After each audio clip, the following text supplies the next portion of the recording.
Bismillahirrahmanirrahim. Wa qulil hamdulillah alladzi lam yattakhidh walada wa lam yakul lahu syarikun fil mulki wa lam yakul lahu waliyyun minaz zulli wa kabbirhu takbira. Alhamdulillahi wahdah alladzi sadaqa wa'dah wa nasara 'abdahu wa a'azza jundahu wa hazamal ahzaba wahdah. Ashhadu wa nashhadu an la ilaha illallah wahdahu la syarika lah wa ashhadu anna Muhammadan 'abduhu wa rasuluhu. Allahumma salli wa sallim wa barik ala rasulina Muhammadin sallallahu alaihi wasallam wa ala alihi wa ashabihi ajma'in. Allahumma a'inna ala zikrika wa syukrika wa husni ibadatik ya rabbal alamin. Assalamualaikum warahmatullahi wabarakatuh. Alhamdulillah, muslimin, para hadirin, tuan-tuan, sidang jemaah, tetamu Allah Subhanahu wa ta'ala. Kita sama-sama mulakan perhimpunan yang penuh barakah, majlis yang sangat mulia pada malam ini dengan kita lafazkan sama-sama, kita panjatkan setinggi kesyukuran dan setinggi puji-pujian kehadrat Allah Subhanahu wa ta'ala atas segala nikmat-nikmat, segala kurniaan, segala rezeki-rezeki yang masih lagi dipinjamkan Allah Subhanahu wa ta'ala kepada kita. Alhamdulillah, sampailah ke malam ini, sampailah ke saat ini, tuan-tuan sekalian, kita sekali lagi diberikan peluang, kesempatan, antara yang terbesarnya peluang untuk kembali hadir ke rumah Allah Subhanahu wa ta'ala.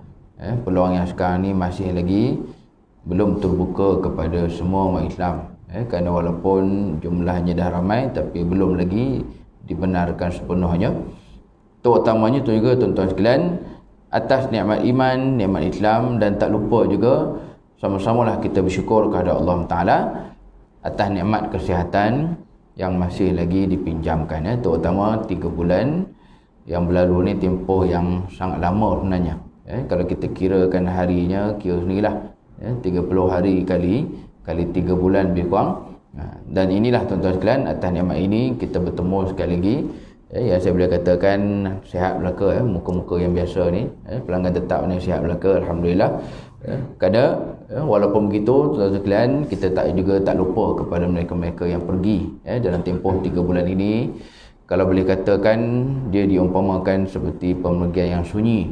Termasuklah antara yang meninggal adalah ayah saya sendiri. Kalau tuan-tuan kenal ayah saya, dia meninggal pada hujung bulan 3 itu. Boleh kata sunyi betul. Tak ada apa-apa majlis boleh buat, tak ada tahlil, bahkan solat jenazah pun kat beranda surau aja. Tak boleh masuk pun surau, 15 orang aja. Bahawa waktu tu masih lagi dalam PKP yang paling ketat tu, hujung bulan 3 itu. Dia boleh kata rezeki masing-masing lah. Macam mana pun kita nakkan hadir ke rumah Allah Ta'ala, macam mana pun kita rasa kita dekat dengan rumah Allah, tapi itulah yang kita katakan rezeki. Jadi tuan-tuan sekalian, sangat baik untuk sama-sama kita mulakan majlis pada malam ini dengan kita hadiahkan Al-Fatihah kepada mereka-mereka yang telah pergi, kaum keluarga kita, sanak saudara, sahabat andai, jiran-jiran, ahli jemaah kita, dengan lafaz Al-Fatihah. A'udzubillahi minasyaitonirrajim. Bismillahirrahmanirrahim. Alhamdulillahirabbil alamin. Arrahmanirrahim. Maliki yaumiddin. Iyyaka na'budu wa iyyaka nasta'in. Ihdinas siratal mustaqim. Siratal ladzina an'amta 'alaihim ghairil maghdubi 'alaihim waladdallin. Amin. Alhamdulillah, muslimin, tuan-tuan yang dirahmati Allah Subhanahu wa ta'ala, kita bertemu pada malam ni yang sebenarnya dalam tempoh PKP hari tu pun kita ada bertemu dalam kuliah online. Kalau siapa yang buka lah Facebook Surau Jenarih ni, ada 2 kali alhamdulillah dapat kita bertemu secara langsung dalam talian ataupun online. Jadi kita dah dapat habiskan ayat 32 daripada surah Maryam. Kalau siapa ingat lagi lah, Kau kata tak tengok dalam Facebook tu mungkin dah 3 bulan dah. Bila 3 bulan ni lupa lah kan. Lagi benda-benda yang berkaitan dengan ilmu ni tu benda yang biasa. Kelupaan itu jangan kata bangsa tertentu. Bahkan tuan-tuan kalau kita tengok dalam ilmu hadis, kelupaan itu pun berlaku kepada periwayat hadis. Ada je hadis-hadis yang terpaksa ditolak dikarenakan periwayatnya waktu tua tu dah lupa. Waktu muda dia okey. Kerana orang bila umur panjang ni kita lihat antara kelemahannya jadi kelupaan, termasuk alim ulama pun. Dia tak boleh kita kata lupa ni hanya bangsa tertentu. Contohnya Melayu mudah lupa kan. Kesian orang Melayu kan, mudah lupa pula. Sedangkan lupa ni siapa-siapa je pun. Jadi itulah kita lihat. Mungkin kalau siapa yang dah terlupa, alhamdulillah dalam kuliah online kita itu kita selesai ayat 32 surah Maryam, wa barram bi walidati wa lam yaj'alni jabbaran syaqiyya. Yang juga kita dah sebut dulu sebelum PKP, Allah dalam menyebutkan tentang hubungan anak kepada orang tua, Allah Ta'ala menyebut perkataan barra, ataupun juga kita lihat dalam perkataan yang lain Allah sebut perkataan ihsan. Ini kita dah jelaskan dulu.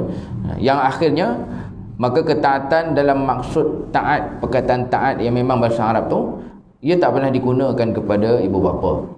Kenapa? Kerana taat ni kalau ikut sebenarnya dia sesuatu yang sangat mutlak. Yang kalau kita tengok dalam Al-Quran, ia hanya kembali kepada Allah dan Rasul saja taat tu. Man yuti'ir rasula faqad ata'a Allah, ataupun ya ayyuhallazina amanu atiiullaha wa atiiur rasul.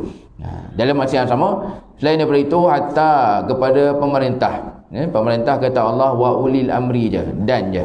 Ataupun kepada orang tua, ibu bapa kata Allah sama ada macam ni, barra, buat baik, ataupun dalam ayat surah Al-Isra kata Allah ihsan, berlaku ihsanlah kamu kepada kedua ibu bapa. Jadi saya sendiri pun orang tua, tuan-tuan bersama, kita kena jelas bahawasanya hubungan anak dengan kita bukan ketaatan yang mutlak. Ia hanyalah hubungan yang Allah bagi panduan dalam bentuk ihsan, dalam bentuk kita melaksanakan kebaikan. Jadi maknanya tertakluk, tetap tertakluk kepada hukum syariat. Orang tua tak ada hak untuk menyuruh benda-benda yang dilarang oleh agama. Dan yang menariknya Nabi Isa pun sebut benda yang sama. Maknanya zaman baginda pun gitulah. Zaman Nabi Isa pun sama aja. Tidaklah disebabkan maknya waktu bersalin tu kena hina, kena caci, kena maki lah, bersalin tak ada suami kan. Kenduri tak ada, suami tak ada nikah, tak ada apa. Dia macam tu pun maknya menanggung macam-macam waktu bersalinkan Nabi Isa, tapi Nabi Isa bukanlah hamba kepada maknya. Nabi Isa tetaplah hamba kepada Allah Subhanahu Wa Taala. Dia dengan mak jadi apa? Nabi Isa dengan mak jadi barra. Jadilah barra, iaitu berbuat baik, jadi ihsan. Walaupun kalau ikut zaman sekarang kan mungkin tuan-tuan sekalian boleh jadi modal lah kot. Engkau ni dulu mak lahirkan kau dalam keadaan bapa tak ada, suami tak ada, kena maki, kena caci oleh orang kampung. Tapi itulah yang kita lihat pada akhirnya Nabi Isa dengan ibundanya pun pada hubungan barra, berbuat baik, ataupun dalam yang lain kata Allah ihsan. Ini tuan-tuan sekalian, mudah-mudahan dapat kita faham sungguh-sungguh macam mana pun anak dengan orang tua dia tidaklah sampai ke tahap taat yang mutlak. Apa pun semua kena ikut belaka. Kerana bila mana kita adalah orang Islam, kita takluk dengan perintah Allah Subhanahu Wa Taala. Baik, kemudian kita lihat pada ayat berikutnya, ayat 33 surah Maryam. Kalau siapa yang ada handphone boleh tengok sama-sama. Surah Maryam dalam juzuk yang ke-16 ayat 33. Firman Allah Taala, wassalamu alayya yauma wulidtu wa yauma amutu wa yauma ub'atsu hayya. Baik.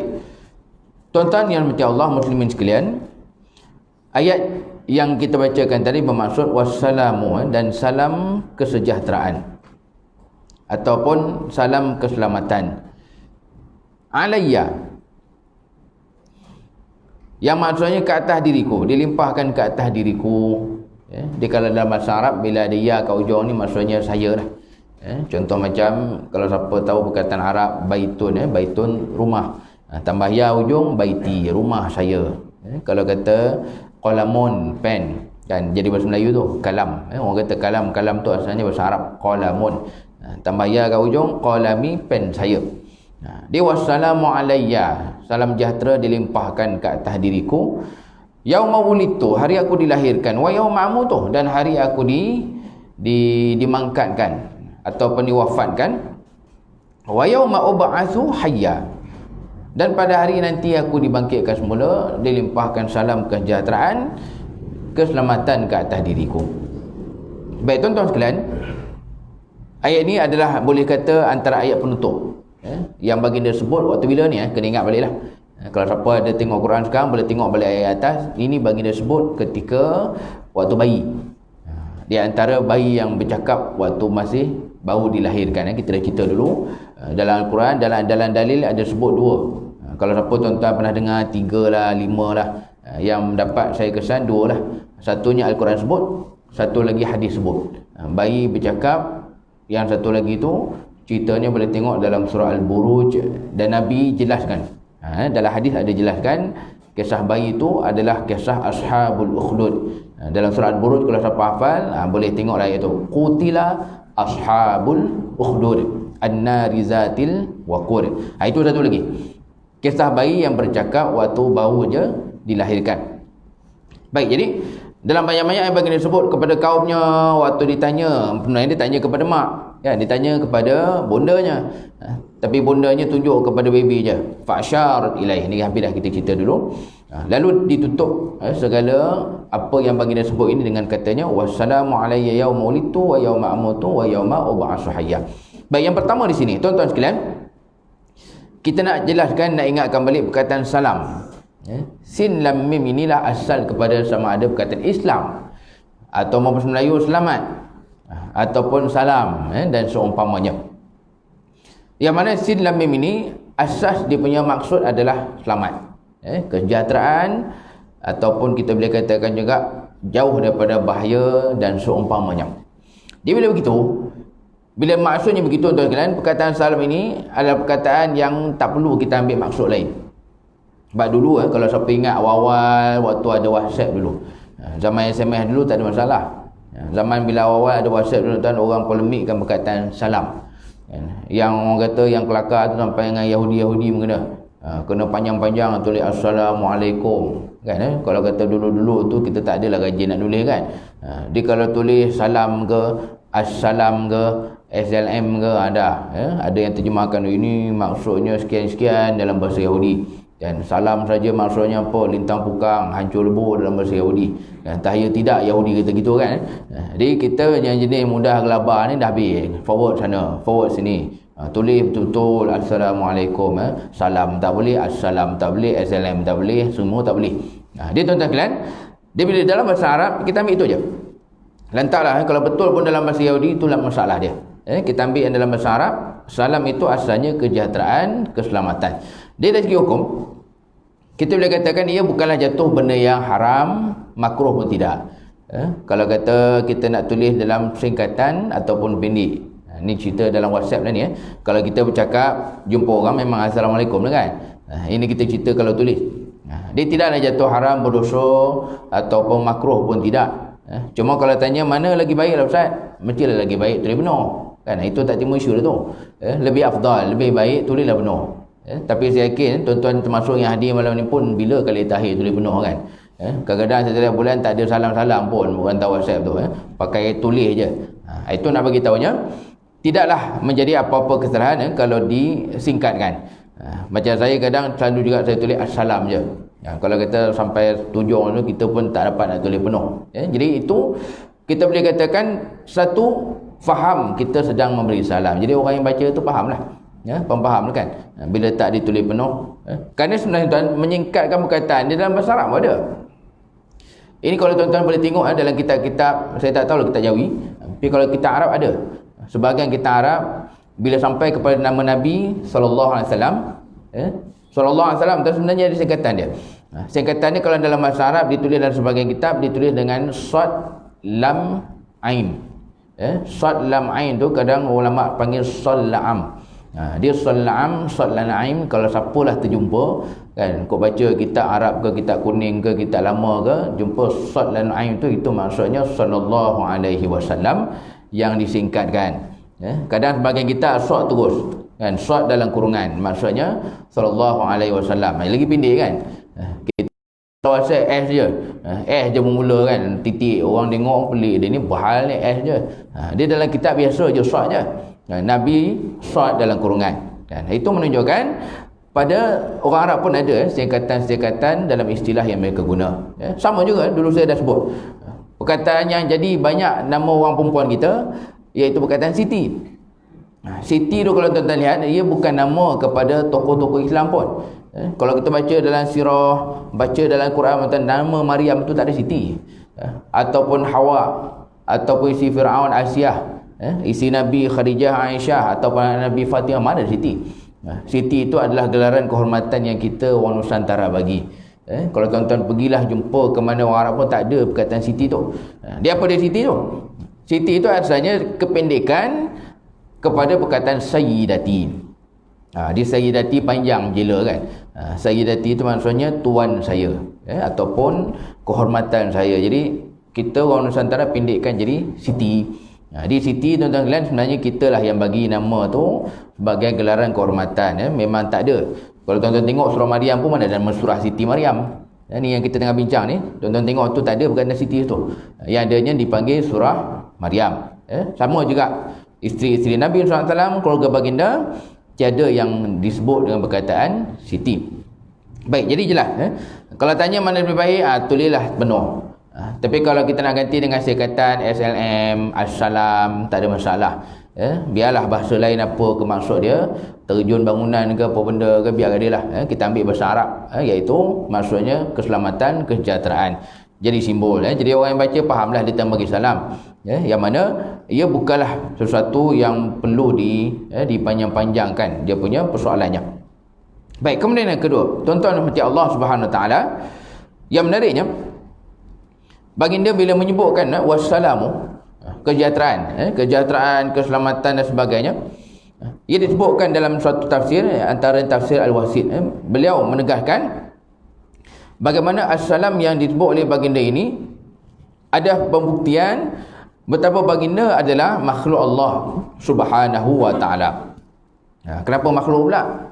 Kan, kalau ikut kita kan, kesejahteraan, keselamatan ni macam manfaat untuk kita lah. Tapi ulama tafsir sebagainya kata ini menunjukkan betapa baginda seorang yang tawaduk, menjelaskan, menegaskan itulah tahap kehambaan. Terutamanya apa? Terutamanya baginda sampai sebut yauma wulitu wa yauma amutu wa yauma ub'atsu hayya, hari aku dilahirkan, hari aku dimatikan dan dibangkitkan. Di tiga ini bukti betapa baginda seorang yang tawaduk, menegaskan betapa baginda adalah orang yang sangat-sangat rendah diri di hadapan Allah Subhanahu Wa Taala. Maknanya waktu lahir, waktu meninggal ataupun waktu dibangkitkan, baginda menunjukkan itulah tahap kehambaan dirinya, sampai ke tahap menegaskan itulah apa yang baginda harap daripada Allah Subhanahu Wa Taala. Di makhluk ni maksudnya apa? Maksudnya sama macam kita. Cuma bezanya kalau tuan-tuan ingat, Nabi Isa AS keadaan baginda masih lagi belum mati. Ini kita dah cerita dulu. Kalau tak silap saya bulan 2 ke bulan 3 dulu, kita dah cerita bagi orang non-Muslim, tak sebutlah agama apa, bagi mereka kalau nak kata Nabi Isa tu kena salib ke apa semua, biarlah itu dia punya akidah. Tapi kata Allah SWT, bahawa katanya Nabi Isa tu diangkat ke langit. Bal rafa'ahu Allahu ilaih. Ini tuan-tuan boleh tengok dalam juzuk yang ke-6, muka surat yang kedua.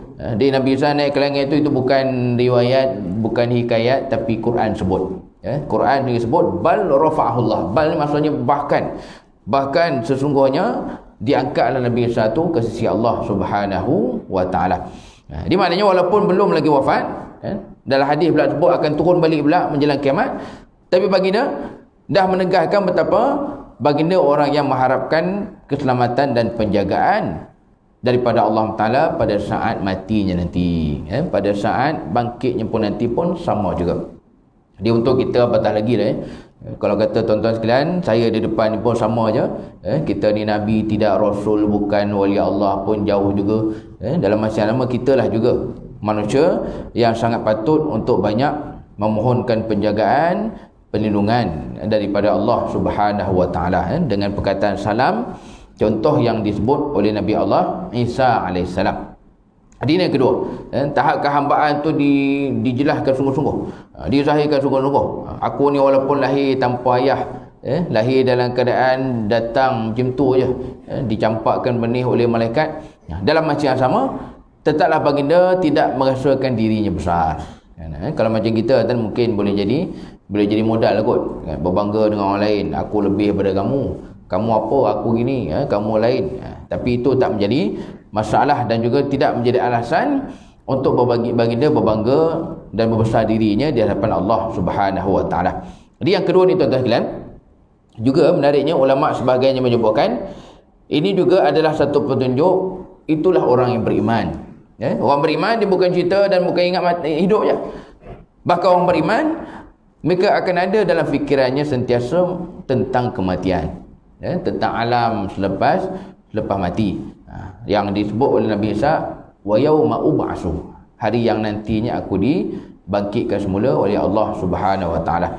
Jadi kita bersamalah tuan-tuan sekalian, saya doakan mudah-mudahan kita jadi orang yang sentiasa ingat, dan bukan sekadar ingat, adakan persediaan dan persiapan untuk mati. Yang memang selalu pun kita tengok orang tu meninggal, orang ni meninggal, cerita-cerita tentang kematian ni selalu kita dengarkan. Jadi ini satu daripada perkara yang menariknya disebutkan oleh seorang Rasul. Bila Rasul ni maksudnya mereka ni darjat tinggi, kedudukan tinggi, tapi tetaplah merendahkan diri di hadapan Allah Subhanahu wa taala. Baik, ini yang kedua. Tuan-tuan yang dirahmati Allah Subhanahu wa taala, dalam yang kedua juga disebutkan min fadli rabbi wa karamihi hasalat lahu salamah.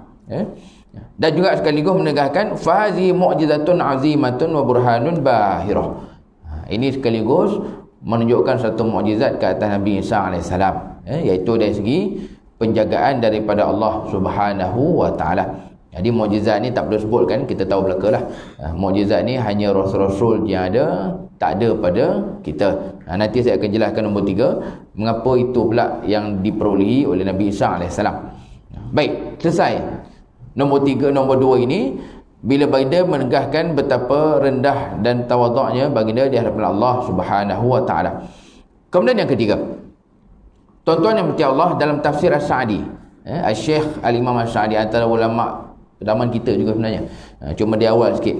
Dia ulama besar di Saudi, beliau mengarang tafsir, jadi dia sebut keselamatan yang baginda dapat daripada Allah, yang dilimpahkan oleh Allah ni salah satu daripada bentuk mukjizat ataupun dalam fahamnya kelebihan. Nabi Isa ada kelebihan tu, kesejahteraan, keselamatan, penjagaan daripada Allah waktu lahir, waktu meninggal, waktu bangkit nanti. Timbul satu isu dan persoalan tuan sekalian, mengapa baginda dapat itu? Kan mungkin ada orang yang jenis suka cari salah ni, akan timbulkan persoalan, mengapa Nabi Isa dapat ni? Dah lah Nabi, dah lah Rasul, dapat pula selamat gitu, dapat pula kesejahteraan. Lah Ustaz, untung lah Ustaz, yang kita ni apa pun tak ada kan. Kita yang kata selamat tak ada, duit pun tak ada kan, duit tak ada, itu tak ada, ini tak ada lah. Rasul, dah lah Rasul, darjat tinggi, dapat macam-macam. Jadi yang ketiga ni lah, Syekh Al-Imam Sa'di dia menegaskan bagi satu mukjizat kelebihan kata baginda SAW. Tuan-tuan sekalian jangan lupa, sama ada Nabi Isa ataupun mana-mana Nabi, termasuk Nabi kita pun, Nabi Muhammad SAW, kelebihan ini sebenarnya datang bersama-sama dengan tanggungjawab yang sangat berat dan besar. Dia jangan bayangkan benda tu free. Jangan bayangkan benda tu macam duit terbijak. Benda dapat besar tapi tak ada apa-apa tanggungjawab ni mungkin kat dunia je. Kat dunia ni mungkin kita tengok orang yang kerja yang habiskan duit atau orang tua je. Dia ni Ustaz memang tak kerja. Sebab apa? Bapak yang duit orang banyak. Kerja dia poya-poya je. Di dunia, dalam hal dunia mungkin gitu. Tapi dalam urusan akhirat, dalam urusan agama, tak ada macam itu. Lagi besar kelebihan, lagi besar apa yang Allah kurnia, maka sebenarnya lebih besar, lebih berat tanggungjawab di sisi Allah Subhanahu wa taala. Di Nabi Isa jangan kata tuan Nabi berat tu. Baginda punya tugas tu bahkan tak selesai lagi. Mungkin sampai kita mati nanti pun Nabi Isa belum lagi menghabiskan tugasnya, iaitu dalam menyatakan tanda-tanda akhir zaman itulah kan, apa yang berlaku menjelang kiamat nanti, itu semua kerja Nabi Isa kita pun tak sempat tengok. Jadi ini yang perkara yang tak perlulah kita timbulkan, sama ada dalam kisah ini ataupun Nabi kita. Nabi kita lagi banyak. Tuan-tuan kalau Google apa saja tulisan orientalis, antara yang di hujung ke atas Nabi SAW adalah tentang perkahwinannya. Isterinya ramai. Ialah mana tak ramai kan, lebih daripada 4. Kita tu jangan kata nak dapat boleh 4 kan, nak lebih 1 pun boleh borak je kan, berbual insya-Allah boleh, lebih satu tu kan. Memang dia lah yang menyembur dia borak, tapi nak tunggu buatnya memang bukan dia lah. Dia kan selalu orang kata, selalu yang bising, yang banyak buat tu jangan risaulah, takkan dibuat dia. Jadi itu yang biasanya. Dia bila mana merujuk kepada Nabi SAW bukan ke tempat, lebih daripada tu. Lalu ada yang mempersoalkan mengapa kan, lebih pada orang, nampak hebat, nampak orang kata tak sesuai dan sebagainya. Sedangkan apa yang ditanggung oleh Nabi SAW itu juga perkara yang datang bersama-sama dengan kelebihan. Jadi kita pun jangan lupa, jangan lupa kan, daripada banyak-banyak isteri Nabi itu yang anak dara tu seorang aja. Yang lain semua janda-janda, termasuklah yang Nabi paling sayang, iaitu janda yang beza umurnya punya jauh kan, beza umur 15 tahun, tapi itulah yang Nabi paling sayang. Sampaikan dalam riwayat menyebutkan waktu dah dekat Madinah. Bila dekat Madinah ni kena ingat, bila dekat Madinah Nabi ni dah ada isteri lain, yang termasuk waktu tu Aisyah pun dah ada dah. Jadi kalau ikut kita dan biasa-biasanya lupa habis dah kan, tak ingat apa dah. Kalau ingat pun kat bini lama tu sebab apa, sebab muka anak sama dengan bini. Tengok anak, oh ingat muka bini kan. Kau kata anak pun tak ada, memang tak ingat apa dah. Tapi bagaimana betul Nabi sayang pada Khadijah, walaupun beza umur jauh, dah meninggal dah ke Mekah kan, nak ziarah kubur pun tak ada dah. Tapi sampaikan dalam hadis sahih menyebutkan sehingga Aisyah pun cemburu. Cemburu sebab apa? Sebab Nabi menyebut-nyebut orang yang dah meninggal. Nak challenge tak boleh, nak lawan tak boleh kan. Kau kata pandai masak ke, aku try lah masak. Masalah orang dalam kubur dah masih lagi dipuji oleh Rasulullah sallallahu alaihi wasallam. Dia walaupun zahirnya nampak kelebihan, tapi sebenarnya Nabi SAW apa yang ada pada baginda itu juga datang bersama-sama dengan beban dan tanggungjawab yang sangat-sangat besar. Baik, itulah tuan-tuan sekalian, bersyukurlah apa yang kita ada ni, bersyukurlah. Tak perlu tengoklah apa orang lain yang ada lebih. Sebab kita tak tahu. Kita tak tahu hakikatnya apa yang ada pada orang tu, mungkin ada beban yang lebih berat. Paling-paling kurang tuan kena ingat, kalau ada orang tu lebih daripada kita, yang paling confirm sekali dia lebih berat daripada kita dari segi hisap. Itu confirm dah. Walaupun nampak dia hidup senang lenang tiap-tiap hari kedai kopi, disebabkan duit dia banyak, tapi jangan lupa tu, banyaknya harta tu confirm lah hisap pun lagi berat. Hisap dia lagi payah daripada kita ni, yang mungkin duit tahu apa ada, tapi mudah-mudahan hisap kita lebih ringan ketika kita berada di hadapan Allah Subhanahu wa taala. Ini yang ketiga. Dia kata Asy-Syaikh Imam Sa'di, ia memang kelebihan, satu mukjizat, selamat sejahtera. Yang kalau kita lihat, bila mana keselamatan itu termasuk pada hari kematiannya, ia satu petunjuk benar-benar pemergian Nabi Isa, kematian baginda itu adalah perkara yang terpelihara oleh Allah Subhanahu Wa Taala. Jadi ini menguatkan ayat yang kita sebut tadi, yang kita dah bincang sebelum PKP dulu, tentang Nabi Isa bukan disalib, bahkan bagi Nabi Isa itu diangkat ke langit oleh Allah Taala. Ini yang Allah sebut dalam firman-Nya, wa ma qataluhu wa ma salabuhu walakin syubbiha lahum. Nabi Isa tu bahkan tak pernah dibunuh pun. Bila tak pernah dibunuh, confirm lah tak pernah disalib. Wa ma salabuhu walakin syubbiha lahum. Jadi yang non muslim kata memang ada. Ada ya, kami ada siap tulis replika dia punya tersalib tu pun banyak sana sini. Di Malaysia tak jumpa. Tapi kalau tuan-tuan pergi negara-negara yang kuat, dia punya agama tu, tengok orang tergantung kat tiang salib direplikakan banyak.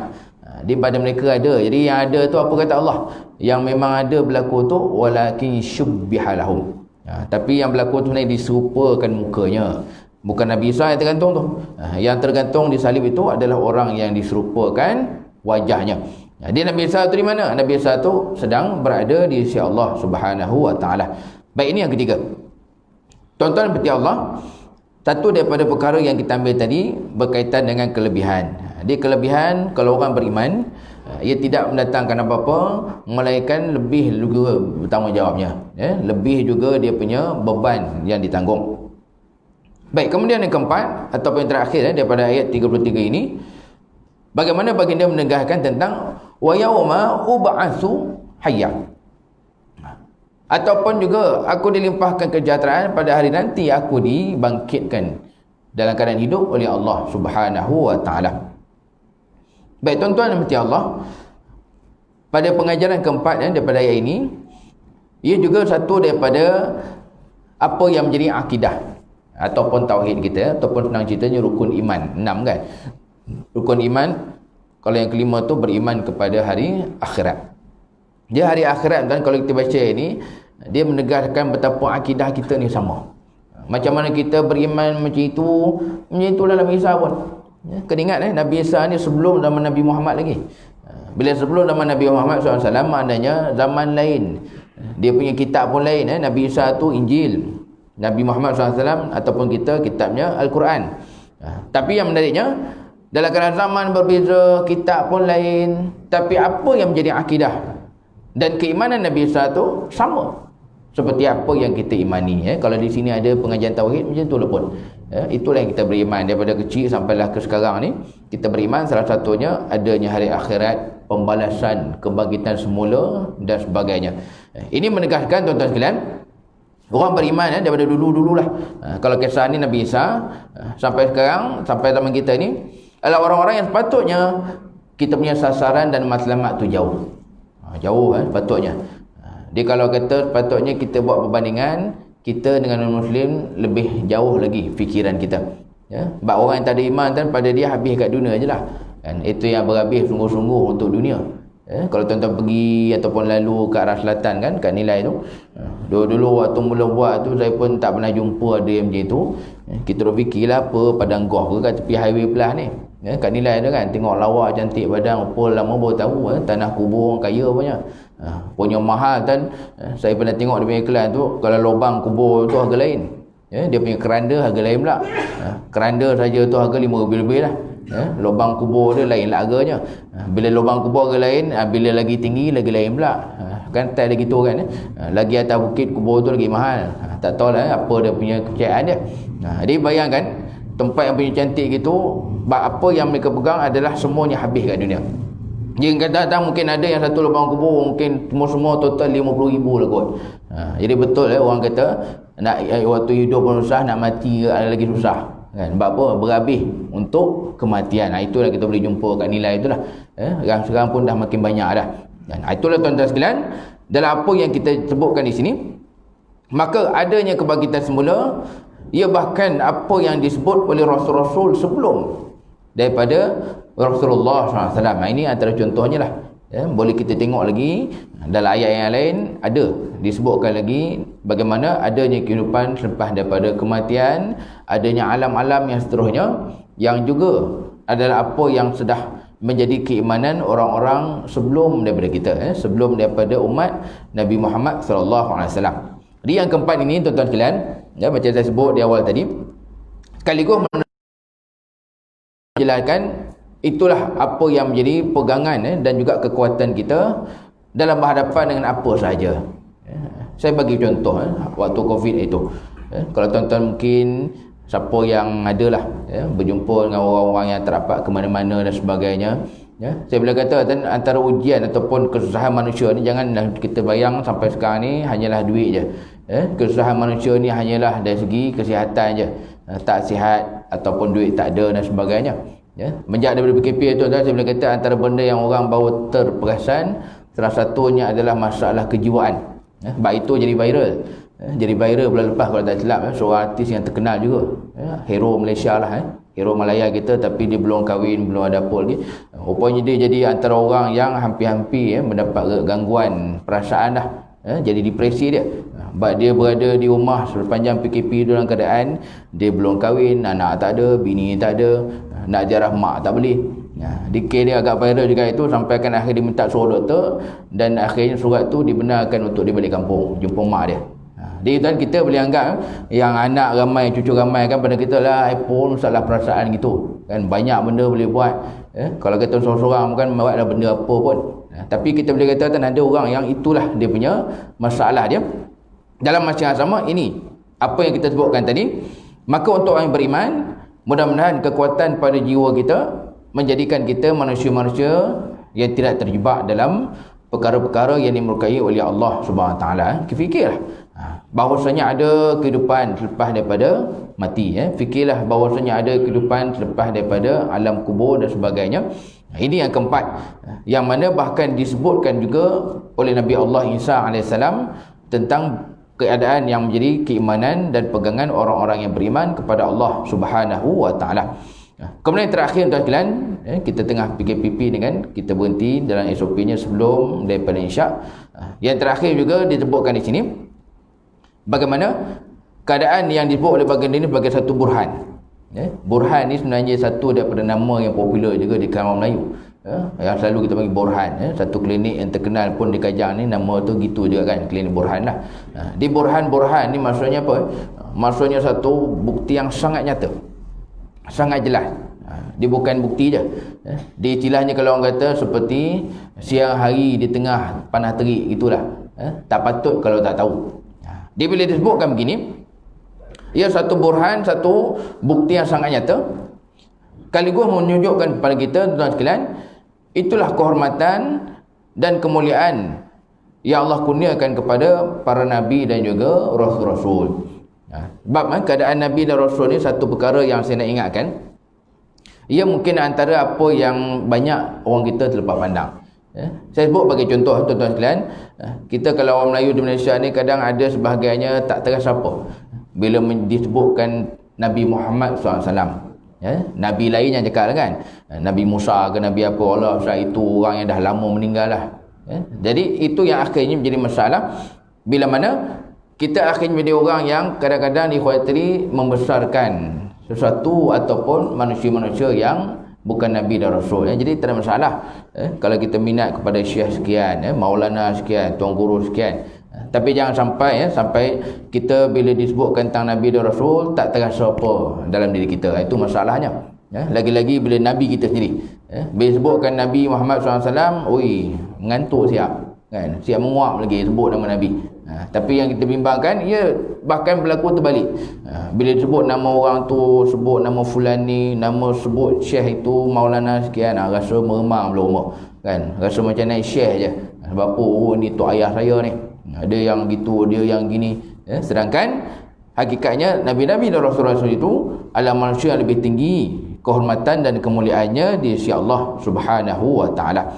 Ini yang kita dapat kita ambil dalam pengajaran yang kita sampaikan pada malam ni tuan-tuan sekalian, terutamanya untuk pertemuan yang pertama selepas lama tak kita bertemu. Jadi mudah-mudahan apa yang kita sambung pada malam ni adalah manfaat, adalah iktibarnya, terutamanya dalam menyebutkan tentang iman tadilah. Nabi Isa pun sebut benda sama, adanya nanti kebangkitan semula. Di kita ni siapa nak nafikan siapalah kita ni kalau sampai kita tak rasa apa, sampai kita anggap benda ni benda kecil, benda remeh. Sedangkan Nabi-Nabi, Rasul-Rasul juga manusia yang sangat-sangat beriman terhadap apa yang dijanjikan oleh Allah Subhanahu wa taala. Jadi tuan-tuan sekalian, mudah-mudahan perkongsian ini adalah manfaatnya dan panjang umur, ada rezeki kita bertemu lagi dalam pertemuan yang akan datang. Wallahu a'lam. Aqulu qawli hadza wa astaghfirullahal azim li wa lakum wa lisairil muslimin wal muslimat. Wassalamu alaikum